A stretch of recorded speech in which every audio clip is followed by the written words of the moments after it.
आज हम आपको जिस मंदिर के दर्शन कराने वाले हैं वो मंदिर स्थित है छत्तीसगढ़ के राजनांदगांव जिले के डोंगरगढ़ में। यह मंदिर छत्तीसगढ़ राज्य के पहाड़ियों की सबसे ऊंची चोटी पर विराजमान है। इस मंदिर का इतिहास लगभग 2000 सालों से भी अधिक पुराना है। इस मंदिर में हर किसी की मनोकामनाएं पूर्ण होती है और इस प्रसिद्ध प्राचीन मंदिर को कहा जाता है माँ बमलेश्वरी मंदिर। तो चलिए दोस्तों, आज हम आपको कराने वाले हैं माँ बमलेश्वरी मंदिर के संपूर्ण दर्शन।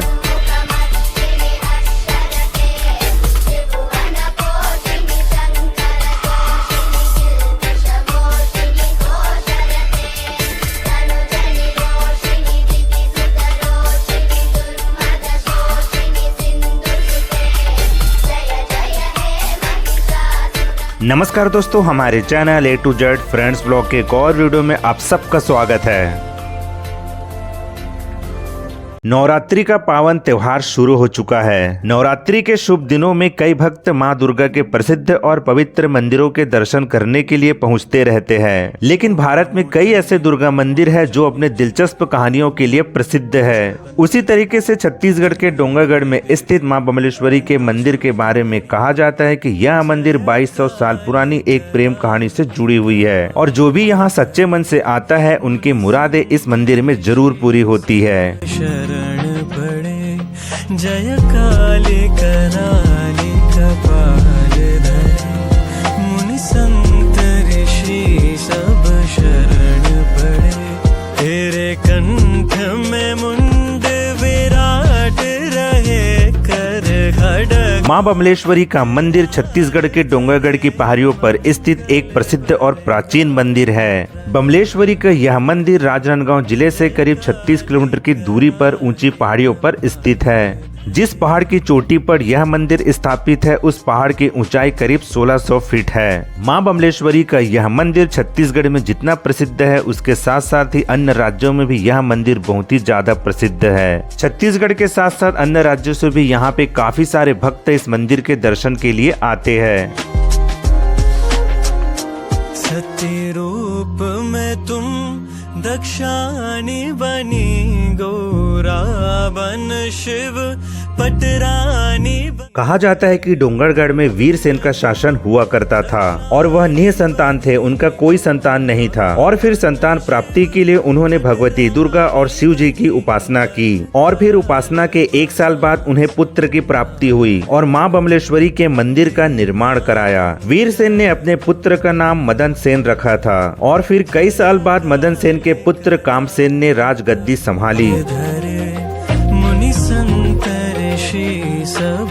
वैसे तो साल के 12 महीने भक्तों की भीड़ इस मंदिर में रहती है, लेकिन जो नवरात्रि के 9 दिन होते हैं वहाँ पे इस मंदिर का नजारा कुछ अलग हो जाता है। नवरात्रि के समय में इस मंदिर में अन्य दिनों की तुलना में भीड़ 4 गुनी बढ़ जाती है। लोग बहुत ही दूर दूर से इस मंदिर के दर्शन के लिए पहुँचते हैं। इस मंदिर तक पहुँचने के लिए आपके पास 2 रास्ते है। एक तो आपको सीढ़ियों से चढ़कर जाना पड़ता है और दूसरा रास्ता है रोपवे का, जिसे उड़न खटोला भी कहा जाता है। अधिकतर भक्त जो इस मंदिर को दर्शन के लिए आते हैं वो सीढ़ियों के द्वारा ही मंदिर जाना पसंद करते हैं। दोस्तों, हम लोग भी इस मंदिर के दर्शन के लिए गए तो सीढ़ियों के द्वारा ही इस मंदिर तक पहुँचे। हम लोग जब माँ बमलेश्वरी के दर्शन के लिए पहुँचे तो नवरात्रि का तीसरा दिन शुरू हो चुका था और दोपहर के करीब 3 बजे मंदिरों की सीढ़ियों पर चढ़ना प्रारंभ किए। जैसा कि इस मंदिर में टोटल 1100 सीढ़ियाँ है, जिसमें से शुरुआत की 200 से 300 सीढ़ियाँ खड़ी है और वही 200-300 सीढ़ियों को चढ़ने के लिए काफी ज्यादा परेशानी का सामना करना पड़ता है। फिर उसकी बाद की जो सीढ़ियां है उसे चढ़ने में किसी भी परेशानी का सामना करना नहीं पड़ता है।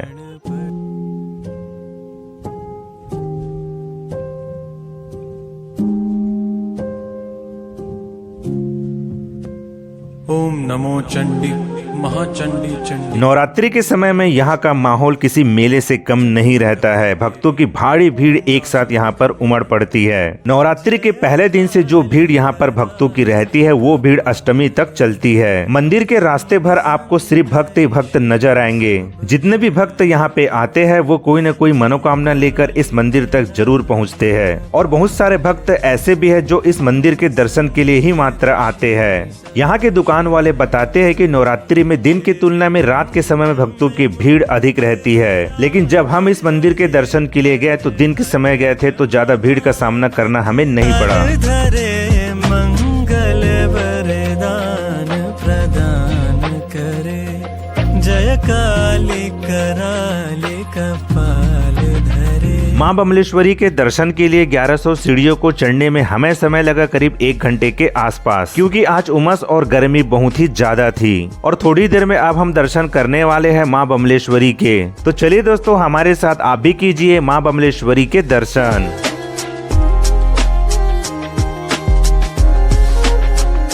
सती रूप में तुम दक्षाणी बनी, गौरा बन शिव पटरानी बनी। सती रूप में तुम दक्षाणी बनी, गौरा बन शिव पटरानी बनी।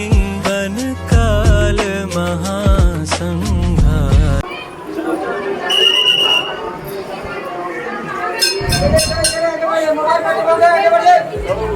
मेरी तुम जग उद्धार करो, जय काली कराले कपाल धरे। मुनि संत ऋषि सब शरण पड़े। माता रानी के दर्शन करने के बाद शरीर में जो थकान थी वो एक झटके में पूरी थकान खत्म हो गई। माता रानी के दर्शन करने के बाद जो सुकून, जो शांति यहाँ पर प्राप्त होती है उसे शब्दों से बताया नहीं जा सकता है, उसे सिर्फ महसूस किया जा सकता है। और इसी सुकून, इसी शांति को महसूस करने के लिए भक्त यहाँ पर खींचे चले आते हैं। माता रानी के दर्शन के बाद मन प्रफुल्लित हो जाता है और शरीर में एक नया ऊर्जा का प्रवाह बहने लगता है।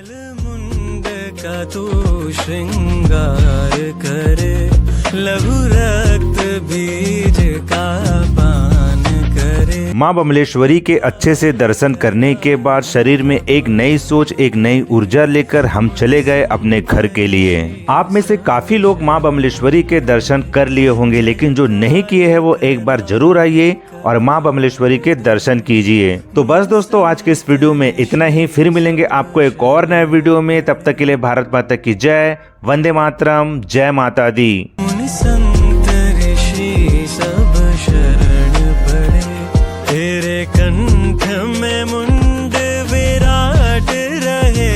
कर खड्ग महाविकराल धरे, मंगल वरदान प्रदान करे। जय काल